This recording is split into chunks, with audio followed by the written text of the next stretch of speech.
All right, it's good to see everyone out this morning. We're going to be picking up right where we left off last week. If you remember, last week we were in 1 Samuel 25, talking about the account of David and Nabal and Abigail. And that is actually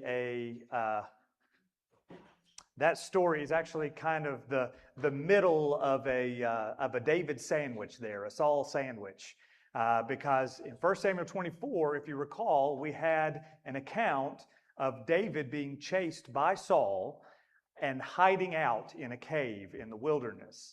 And then there's an instance where David has an opportunity to kill Saul, and yet he doesn't avail himself of that opportunity. He instead takes something as a sign of what he could have done to Saul and yet showed mercy.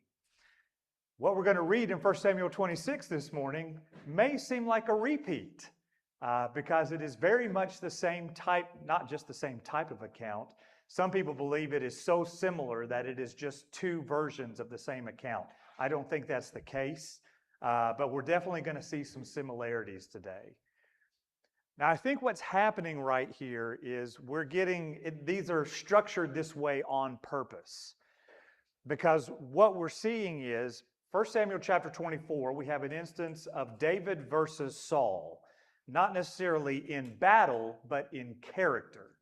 Okay? Saul is not the type of individual that would show mercy voluntarily. We've already seen that in some of the other accounts in Saul's life. He's a very vindictive man. He's, in some cases, a paranoid man, a jealous man. And so if there is someone that he perceives as a rival or that is aiding and abetting his rival, he will tend to business. He will take care of things. Okay? So what we see in 1 Samuel 24, though, is the difference between the character of David and the character of Saul. David shows mercy because he wants the Lord to show mercy.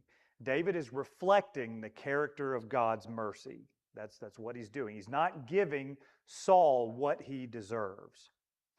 Now then, we almost have this kind of paradigm shift in 1 Samuel 25. Okay, David and his men are taking care of Nabal's sheep. Nabal says, I'm not going to pay you. As a matter of fact, who are you even to be here? It seems like some servants are getting away from their masters. He insults David. And so David starts strapping on swords. He starts rallying the troops to come in and eliminate not only Nabal, but he says every soldier who can stand against a wall. And the indication there is every man. Let me just put it that without going too much into imagery. Every man. Okay? And yet, Abigail pervades upon David's better nature and convinces him to show mercy to Nabal and to let God's judgment play out. And we see in that account, 1 Samuel chapter 25, God's judgment does play out. It is not David who strikes Nabal, it is God who strikes Nabal. And so then, again, we have this shift that in 1 Samuel 24, David wants to show mercy.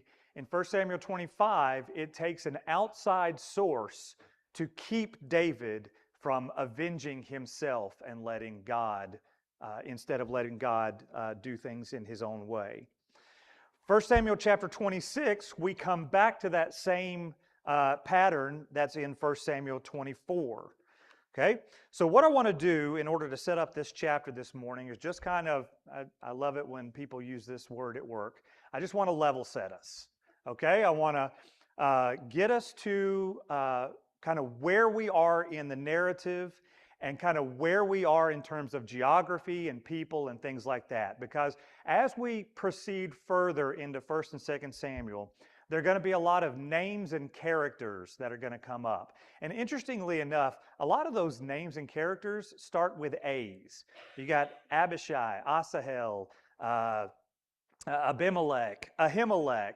You got all these people that start with A names. And to me, they get a little bit confusing if we don't take a step back and just kind of figure out who is who and what's happening here. So we're going to do this a little bit periodically as we proceed through the end of 1 Samuel and the beginning of 2 Samuel, just so that we're all on the same page about who we're talking about and how they're all interrelated. So just starting with the places this morning.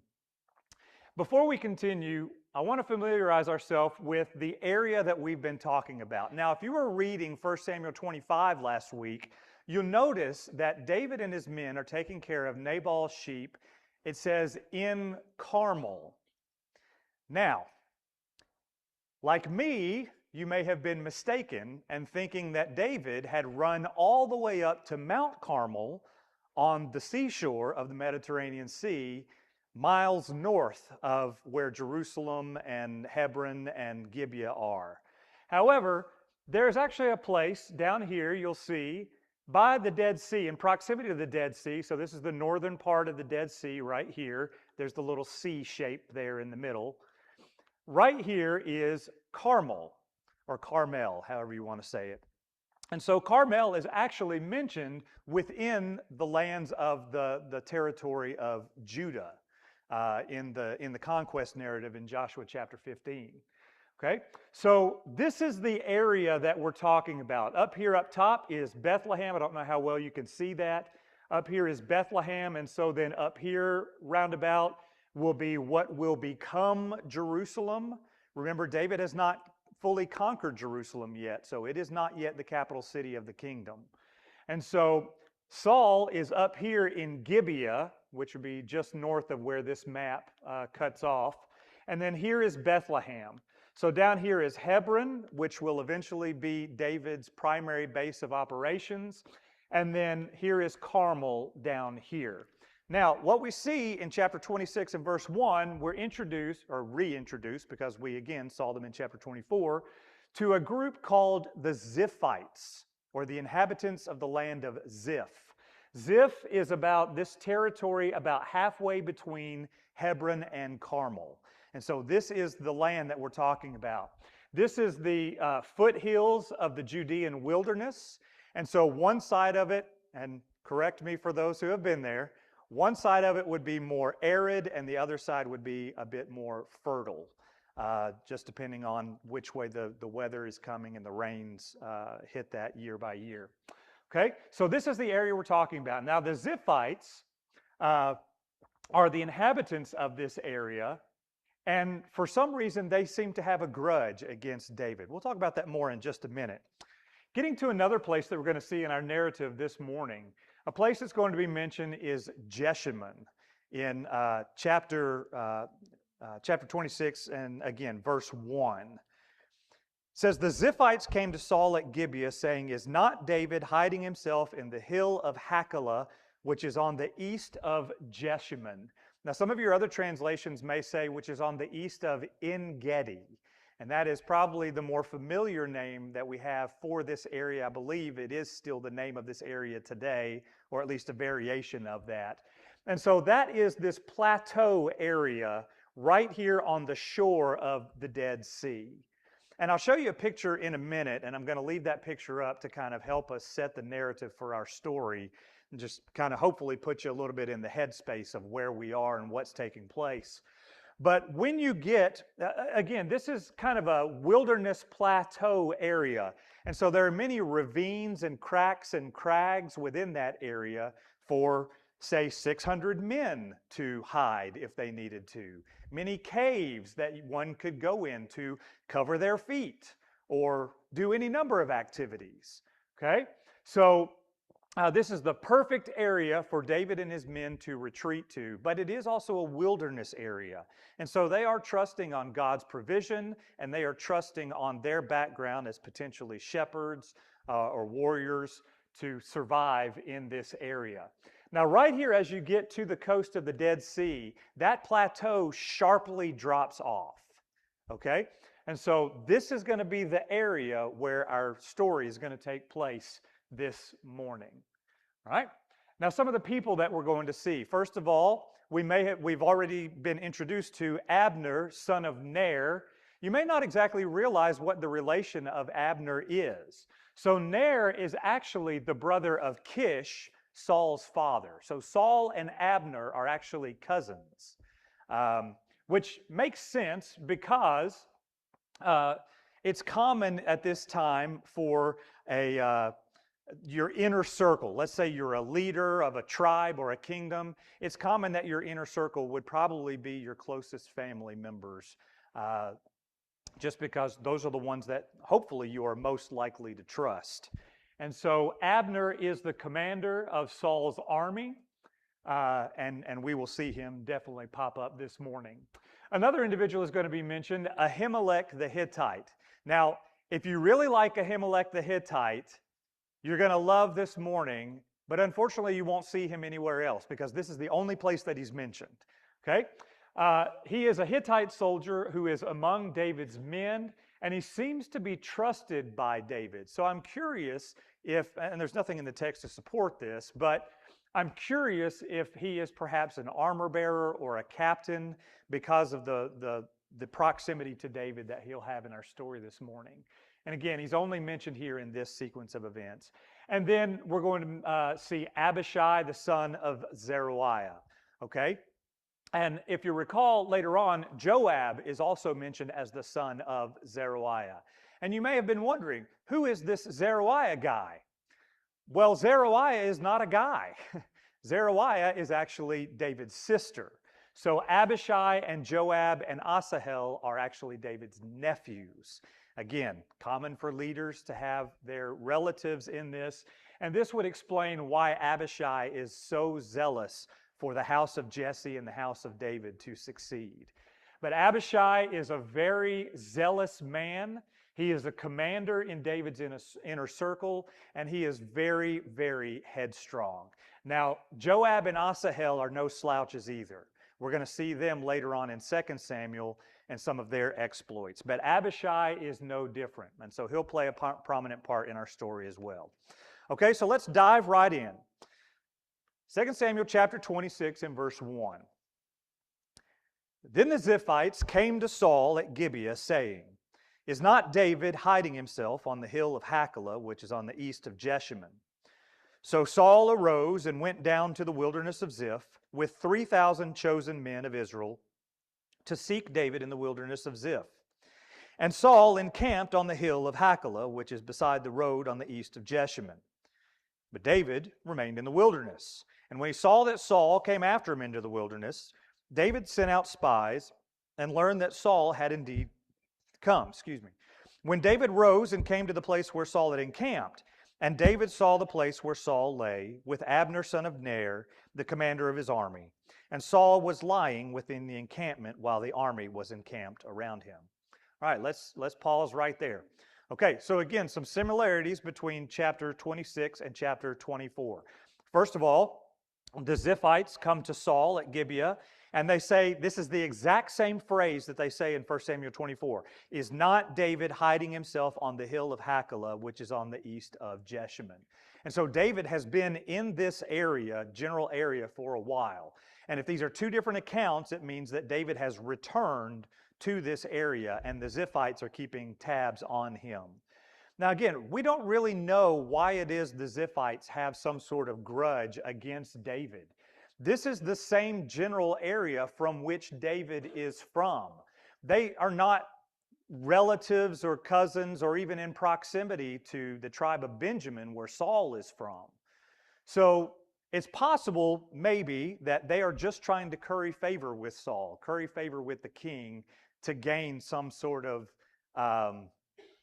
favor with him. Or it could also be that, let me go back to our map here to show you this for just a second.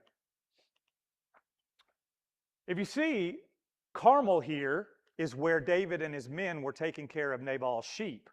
Well, most likely they were protecting the sheep from raiders or Bedouins that would be in proximity. What's one of the nearest areas in proximity to Nabal's sheep? It is the Ziphites. And so it's possible that they may have run across each other, or David may have encroached on their land. And so then he is odious to them. Okay? So another similarity here, we see Saul rallies 3,000 men, Seems excessive to me, but I think Saul knows what is capable of David's 600, and he is going to leave no prisoners. Okay? The term Hakilah there means the rocks of wild goats. And so you can kind of tell what kind of terrain this is. This image right here is actually En Gedi. This is the area that we're talking about. Back behind here is the shore of the Dead Sea. And so you can see this sharp drop off. This is the plateau we talked about and the deep ravines that cut through those plateaus.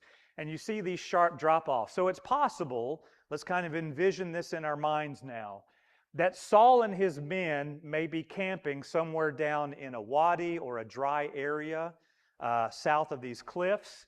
And then David and his men are hiding in ravines or caves. And so as they're scouting out, they're using the rocks and crevices in order to hide themselves.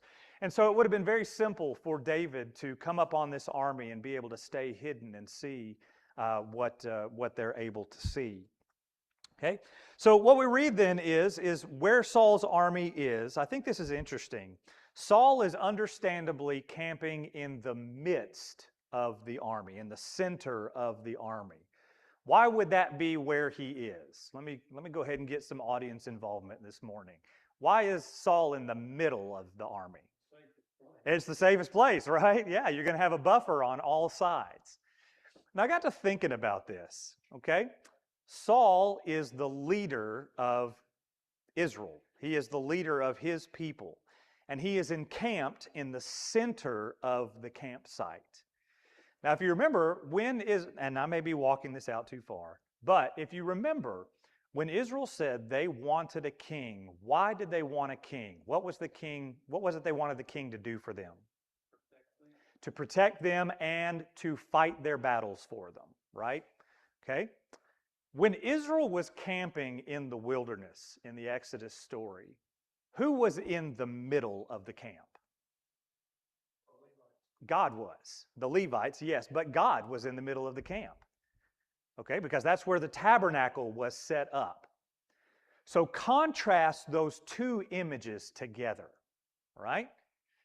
In Israel's case, in the Exodus story, God is leading them, God is fighting their battles for them, God is guiding them, and he resides in the center of the camp, and he is taking care of them and providing for them and seeing them to the promised land.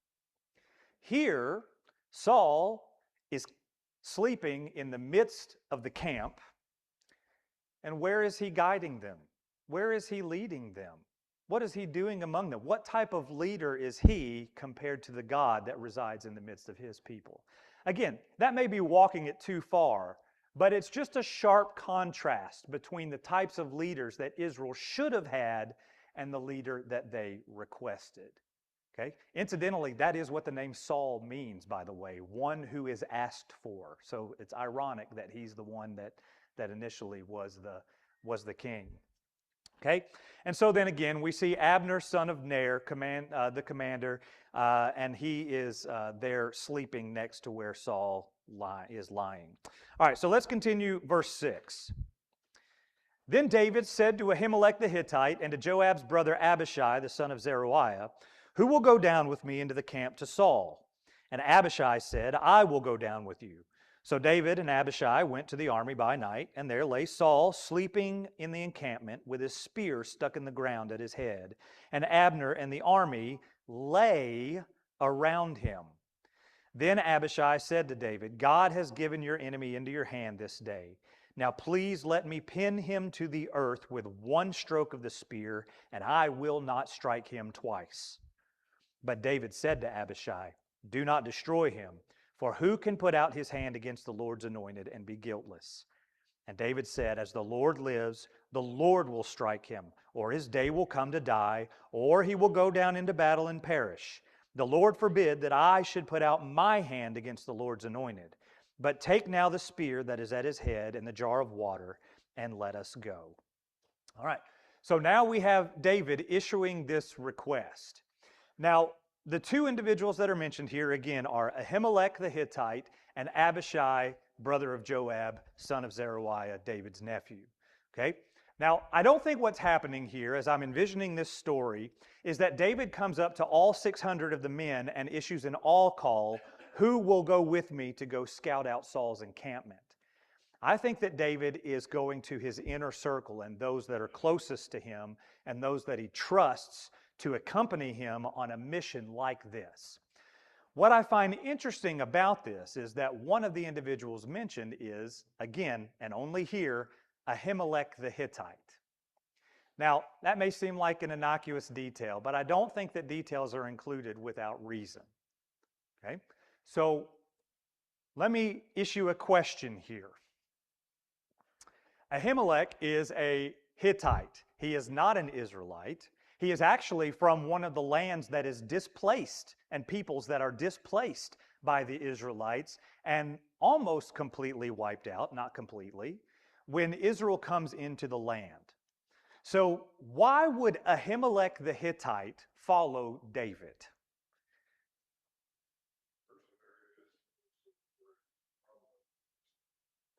Say that again, I'm sorry. Mercenaries. Okay, so he could be a mercenary. All right, that's a good theory. That is true. David will also has been and will be a mercenary. We're going to see that in 1 Samuel 27, actually. Any other thoughts on that? There is a very well-known Hittite that we will see later. That's correct. That's correct. And what is that Hittite's name? That is Uriah the Hittite. That's right. Yeah. So, do you think there's any significance to not just the Hittites in and of themselves, but to foreigners following David around? Yes, they could be mercenaries. They could be paid individuals or individuals that are currying favor with David. But what else might this tell us about maybe David himself? Could be just the type of leader that draws people to him. They recognize his qualities. Yeah, it's the magnetism of David, right? Okay, so David shows grace where grace is necessary, but he's also the type of leader that people want to follow, and people who would even normally be enemies. Now, the irony of this situation is, here is David's own fellow Israelite that is seeking his life for no reason. And here is Ahimelech the Hittite, who has every reason to hate an Israelite, and yet he seems to be close to David. And David would be willing to take him by himself on a mission like this and not fear for his safety at all. I do think that that does tell us something about David and his character and the type of leader that he is. But nonetheless, it is Abishai who volunteers to go with David. Okay, so Abishai volunteers, I will go down with you. And so he and Abishai go down to the army by night. And there lies Saul sleeping within the encampment with his spear stuck in the ground. And not only is the army sleeping around him, but the individual who should be his closest bodyguard is also sleeping in proximity to him. So nobody is awake. And we're going to see there's a little bit more to this here in just a second. But nobody in this encampment is awake to see or hear David and Abishai coming into the camp and literally standing right next to Saul's head. Okay, so Abishai says to David in verse 8, God has given your enemy into your hand this day. Once again, we're seeing parallels to chapter 24. If you recall, when David runs across Saul in the cave, that's what his men tell him is, your enemy has been given into your hand. You should take advantage of this situation. And so that's exactly what Abishai is saying to David now. And Abishai is accrediting this to God giving the enemy into David's hand. Okay? Now, is it necessarily, let me be careful how I ask this question. Is it necessarily a bad thing that Abishai is thinking this way? I don't think so, because Abishai is not saying by our skill or our might or our cunning, we have been able to come up on Saul and encroach on his encampment. Abishai is accrediting this circumstance to God. However, he's misreading the point, okay? So what we're going to read, and I'll just go ahead and spoil it here in verse 12. What we're reading is that the whole army is asleep because God has put the army into a deep sleep. So Saul, Abner, all the soldiers, God is aiding this effort. Why do you think God is doing that? Okay? If it's not for David to come in and eliminate this bad king in Israel and to eliminate a rival that is trying to take out the next king who is the Lord's anointed, why would God be aiding this effort? He's trying to get Saul to repent. Okay, so he could be trying to get Saul to repent when Saul does eventually wake up and see the error of his ways. Uh, yes, it should be a spur for repentance. Yeah. Anything else? Okay, could be magnifying the qualities of David, right? And so this then, if you really kind of walk that out, would almost be a test of David, wouldn't it? That David, when he makes it into the center of camp, he has the ability to kill his enemy without any sort of opposition. He doesn't take advantage of it. And so God is testing David's character to see what he will do. Okay? And you mentioned the question earlier about Abishai. Mhm. This is actually a teaching tool that God is using to teach Abishai. Yes. And, in fact, all of David's men. Yes. Charlie? Seems found that in this instance, this is a way for David to receive deliverance, Mm-hmm. right? From Saul at this Sure. time, Yeah. in a way. And yet it's through the grace of David that that's going to be accomplished. So it's kind of, I see that as a way too, that David does get delivered from this immediate threat. Mm-hmm. Not that the threat goes away forever, but in this instance, Yep. Yep. through these occurrences. Sure. Sure. And so what we're seeing then is an early image of what kind of ruler that David hopefully will be, right? And so it's a test of his character. Even Jesus will say, those that live by the sword will die by the sword. And so David is showing that he is not fully going to live by the sword. Now, David in his reign, let us make no mistake, he will be a man that is willing to use the sword, okay, when it needs to be used. But he doesn't seem to be the type of ruler, especially at this point, the type of commander that uses it unnecessarily. Last chapter notwithstanding. Okay? All right, so so Abishai says, God has given your enemy into your hand this day. Let me pin him to the earth with one stroke of the spear, and I will not strike him twice.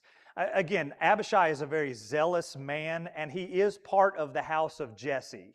So now we have the house of Kish, or the house of Saul, versus the house of Jesse, which Abishai and Joab and Asahel are a part of because they are all related. And so this rival house,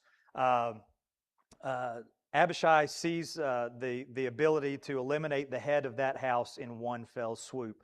I'm also curious if maybe Asahel has images of him, modern Jael, or maybe even Phineas, pinning someone directly into the ground all the way through. I don't know.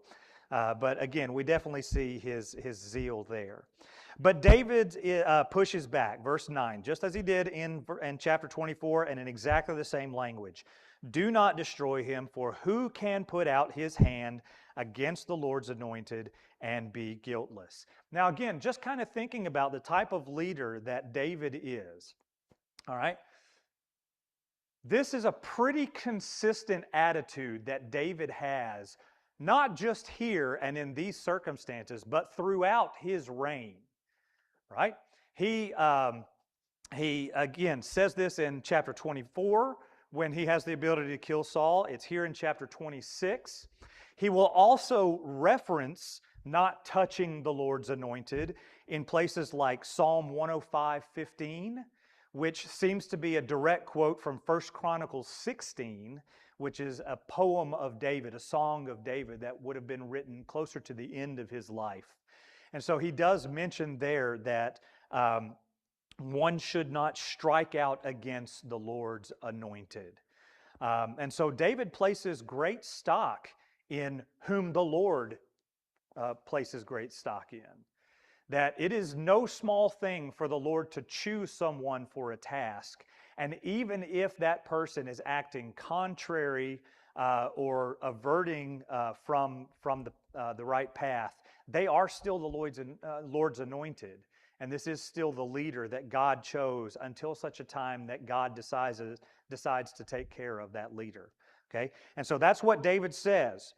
The Lord will strike him, or his day will come to die, or he will go down into battle and be perish. In those three things that David mentions, who is not a factor in any of those three? David, right? Okay? I think even when David mentions battle, he's not thinking of battle with himself. So David says, I'm not going to touch him. The Lord will strike him. His day will come to die, as in the day that the Lord appoints, or he will go down into battle and perish because the Lord allows it to happen. Okay? So verse 11, he again reiterates, the Lord forbid that I should put up my hand against the Lord's anointed, but now take the spear that is at his head and the jar of water and let us go. All right, let's continue along. Verse 12, so David took the spear and the jar of water from Saul's head, and they went away, and no man saw it or knew it, nor did any awake, for they were all asleep, because a deep sleep from the Lord had fallen on them. And then David went over to the other side and stood afar off on the top of the hill with a great space between them. And David called to the army and to Abner the son of Ner, saying, Will you not answer, Abner? And then Abner answered, Who are you who calls to the king? And David said to Abner, Are you not a man? Who is like you in Israel? Why then have you not kept watch over your lord the king? For one of the people came in to destroy the king your lord. This thing that you have done is not good. And as the Lord lives, you deserve to die, because you have not kept watch over your Lord, the Lord's anointed. And now see where the king's spear is and the jar of water that was at his head. Okay? So again, we see here that the circumstances are being engineered by God, or at least overseen by God, that a deep sleep from the Lord falls on these.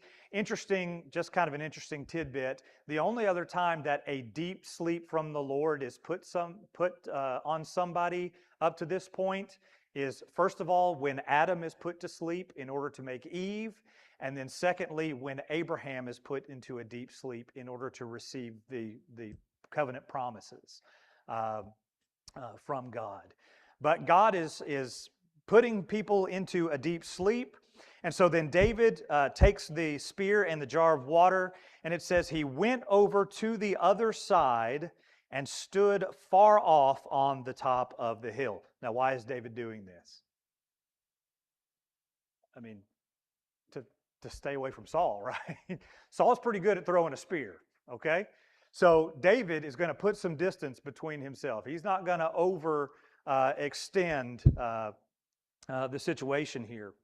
But what I do think is interesting here, again, just kind of hyperlinking to other stories. Is there another story in 1 Samuel? Think, for instance, maybe 1 Samuel 17, where two sides stood at odds with each other with a valley in between them?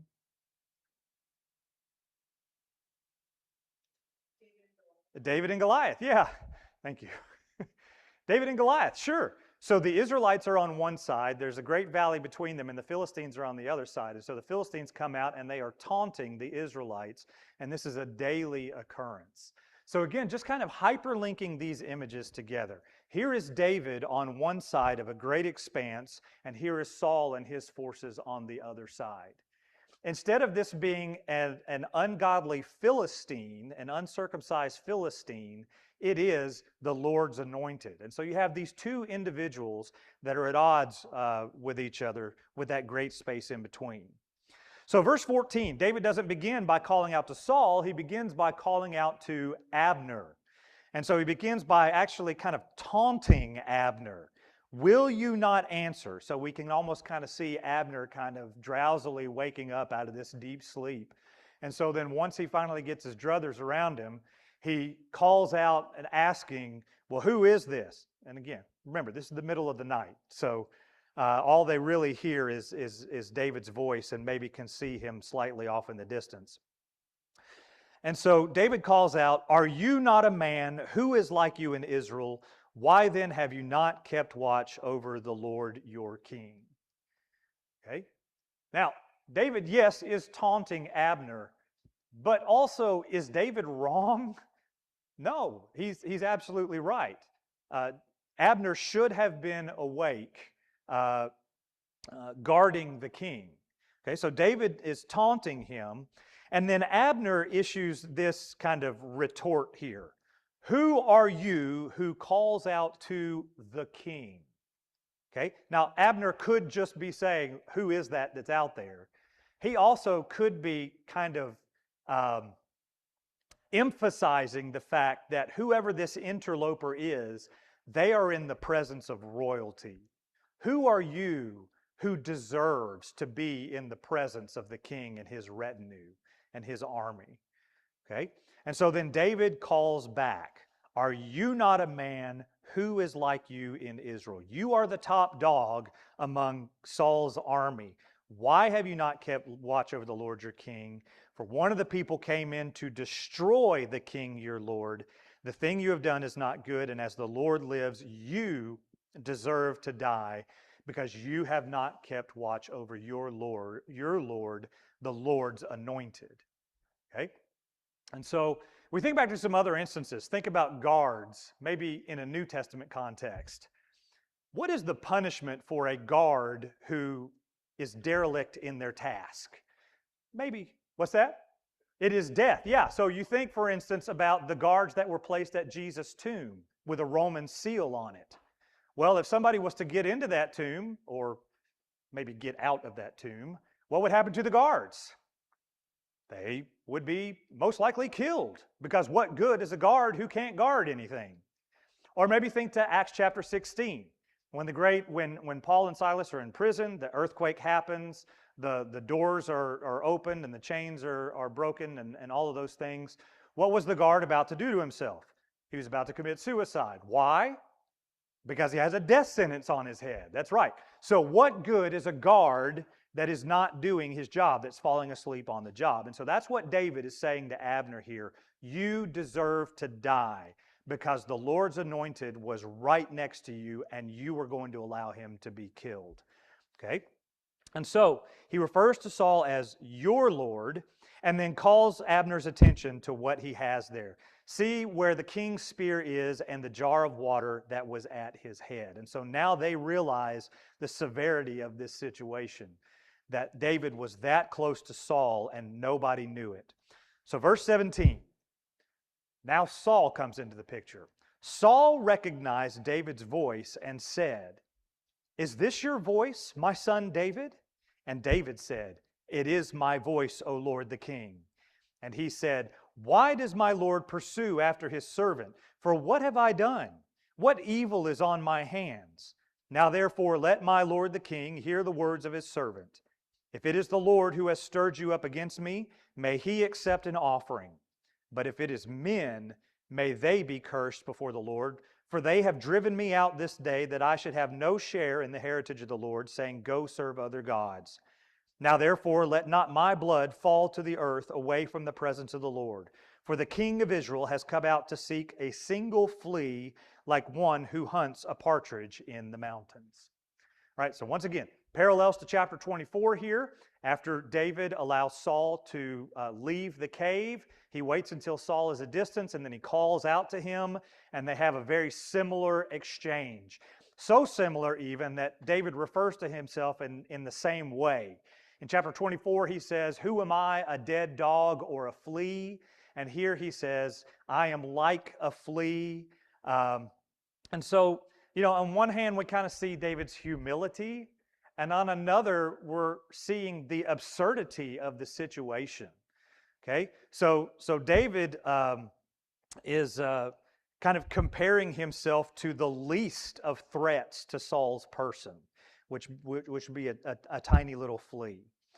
Now, a couple of things of interest here in this exchange. First of all, in verse 18, notice how David refers to Saul. Why does my Lord pursue after his servant? Saul, despite everything you have done, you are still my king, and I am still your servant. So this, again, is the humility of David on display, that he recognizes that even though Saul is acting contrary to God's will, contrary to God's character, he is still God's king on the throne at this time. And so David is very much expressing that here. And so he asks the question, verse 18, why does my Lord pursue after his servant? For what have I done? The obvious answer to that question is he has done absolutely nothing deserving of this treatment. David has never acted against Saul. And Saul pursuing him, and at this juncture, Saul has probably been pursuing David on and off for anywhere between 10 to 15 years. Years that this has been happening. And so David, we can see it, and we'll see it in the next chapter.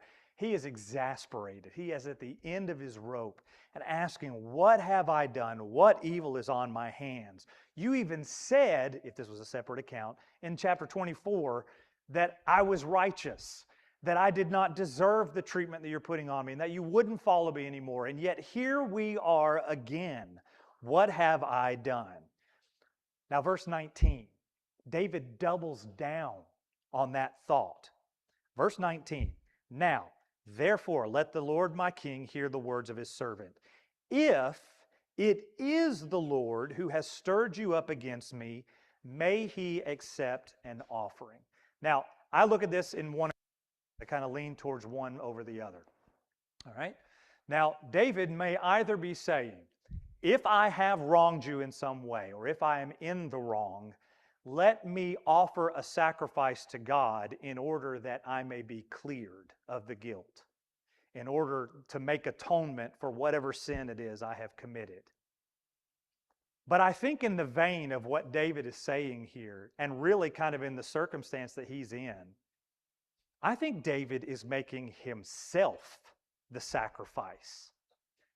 If it is God who has set you against me, then I am here to give myself. Okay? And so, again, that to me shows David's humility. David knows he is innocent, but he is willing to say to Saul, if God has incited you against me, may I offer myself as a sacrifice in order that God's will may be appeased. And the literal language there that God uses is, may God smell the smoke. And so this is that sacrifice language there from places like Leviticus and Numbers. Okay? Verse 20 then, we're going to have to start moving faster here. Verse 20, now therefore let not my blood fall to the earth away from the presence of the Lord, for the king of Israel has come out to seek a single flea, like one who hunts a partridge in the mountains. Anybody ever hunt for partridge or anything like that? I haven't either. I don't know. But there are people who comment on this, and they say that hunting partridge is kind of different than hunting many other types of bird or fowl, in that some fowl would just kind of fly away. Ducks, will just fly away into the air, and you need a buckshot shotgun to be able to take them down. Partridges are interesting birds because they're more like chickens. So a partridge, instead of being able to fly off, they have these short bursts of flight. And so then when they're startled, they'll have these short bursts in order to get away from whatever prey there is. Now, the way that partridges were hunted in this day, and I don't know if it's still in modern ways, the hunter would have their servants go out ahead of them and beat the bushes with sticks in order to stir up the partridges. Well, then this kind of protracted chase would ensue, where you would stir up the partridges and they would jump and you would pursue, and then you would stir them up again and they would jump and they would pursue, and eventually they just wore out because they've had so many bursts of speed. And then finally, you would be able to either overtake them and beat them over the head and just take them that way, or you could just take them in flight with an arrow or something like that. So that's what David is comparing this campaign of Saul to. These short bursts of flight throughout the wilderness where Saul is just consistently pursuing David, trying to run him down and wear him out. Okay? It hasn't worked for over a decade now, so why is it going to work now? Why do you keep doing this as one who hunts a partridge in the mountains? So verse 21 here. Now we see Saul's reply once again. Second verse, same as the first. Saul said, I have sinned. Return, my son David, for I will no more do you harm, because my life was precious in your eyes this day. Behold, I have acted foolishly and have made a great mistake. And David answered and said, Here is the spear, O king. Let one of the young men come over and take it. The Lord rewards every man for his righteousness and his faithfulness. For the Lord gave you into my hand today, and I would not put out my hand against the Lord's anointed. Behold, as your life was precious this day in my sight, so may my life be precious in the sight of the Lord. And may he deliver me out of all tribulation. And then Saul said to David, Blessed be you, my son David. You will do many things and will succeed in them. So David went his way, and Saul returned to his place. Okay, so this particular account, this particular exchange between Saul and David is the last recorded face-to-face meeting of Saul and David before Saul's death here in a few chapters. Okay, now Saul says to David, verse 21, I have sinned, recognition of sin. Return, my son David, for I will no more do you harm, because my life was precious in your eyes this day. Does David believe this? I would say especially not from the first verse of the next chapter. No, because David is still saying, Saul is trying to take my life. David does not believe this. What evidence do we have here in the text that says that David does not believe this? Does David run the spear back down to Saul and hand it over to him? What does he say? He says, send a servant. He doesn't even say, Saul, come up here and get the spear yourself. He says, send a servant. Send an armor bearer to come up here and retrieve the spear, because me and Abishai, we are gone. We are going to be absent from this situation. Okay? So David has heard this song and dance before. Chapter 24, verses 17 through 19. Saul said nearly the exact same thing. So David doesn't trust Saul enough to bring the spear back to him, but also neither does he taunt Saul to come and get the spear himself as if to lure him into a trap. So there's kind of a dual nature to this request. Now, verse 24, Behold, as your life was precious this day, this is David speaking, as your life was precious this day in my sight, so may my life be precious in the sight of the Lord. All right? So this to me evokes kind of those passages that have to deal with mercy triumphing over judgment. And so that kind of should fast forward our brains to the New Testament, right? Jesus talking about judging and judgment and mercy in the Sermon on the Mount in Matthew 5:7, Matthew 7:2, and Matthew 7:12. For with what judgment you judge, it will be judged against you. David understands this, and so he says, I'm going to show mercy so that I can be shown mercy by God. Okay? And so one last thing that I would invite you to do, just studying on your own time. We, on our Tuesday study down at Mercantile, have been going through the Psalms. It would be remiss of us to go through David's life and not talk about some of the Psalms that were parts of many of these instances that we're reading about. And so in particular, Psalm 18, the heading under that psalm is something to the effect of David reflecting after Saul left him and after he had defeated all of his enemies. So David may have been writing that psalm much later in his life. However, he is reflecting on this type of event and this period in his life. And he talks about his trust in God and how much God watched over him and cared for him. And he refers to God as my rock in whom I take refuge, my shield, the horn of my salvation, and my stronghold. So again, speaking to the character of David and the type of leader that David is and is going to be, a man after God's own heart. Thank you very much this morning. Mike's going to take over for me next week because I'll be out of town, but then we'll pick back up wherever he leaves off after that. Thank you so much.